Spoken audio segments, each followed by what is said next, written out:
Every night, the dream was the same.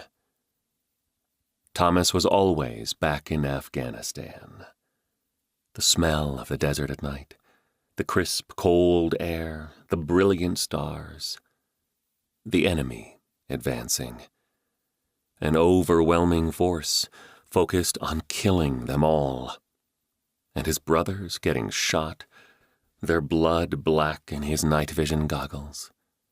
Despite the chaos, the gunfire and the pain, the team maneuvered, communicated, and fought for their lives with calm focus. Followed minute by soft curses, gasps of pain, and the final strangled breaths of dying men. The sounds were what always woke Thomas. This morning was no different. He sat up in bed, gasping. His head snapped around, looking for muzzle flashes. If he could see where the gunshots were coming from, he could shoot back. He already held the pistol he kept holstered on the nightstand. Instead of the valley in Afghanistan, though, there was only his bedroom, and the faint hint of dawn through the window. It took a long second for him to blink himself present. It was just the dream. He lowered the weapon and fought for control, breathing in, holding it, and breathing out. Gradually, his pulse slowed and the adrenaline coursing through him dissipated. He slid the pistol back into its holster and flopped onto his back. The sheets were drenched with sweat, so he rolled to the other side of the bed, welcoming the dryness. His head throbbed from the booze at the bar the previous night.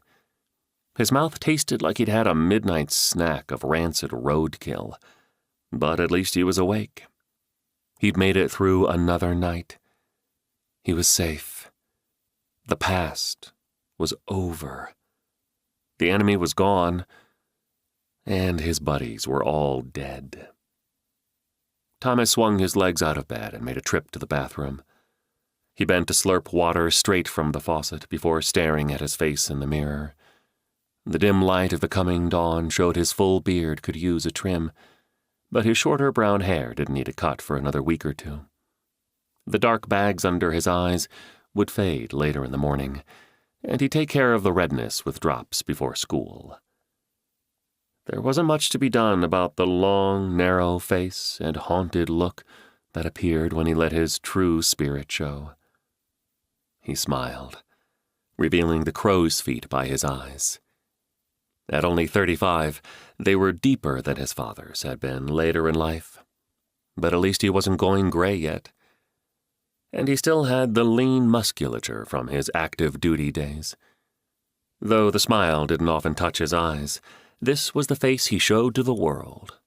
Normal, put together, functional, a lie. He splashed warm water on his face, wiped his beard on a towel, and returned to bed. Like every morning, he prayed that this time he could get another hour of rest. It rarely worked. He'd likely toss and turn for 30 minutes before giving up, slipping into running gear and driving to his favorite trailhead for his daily long-distance run.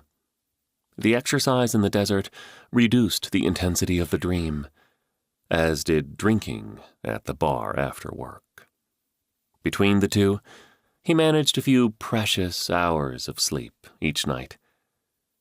But no matter what he did, he found himself back in Afghanistan, his mind replaying the memories in a futile attempt to process the tragedy of losing his brothers.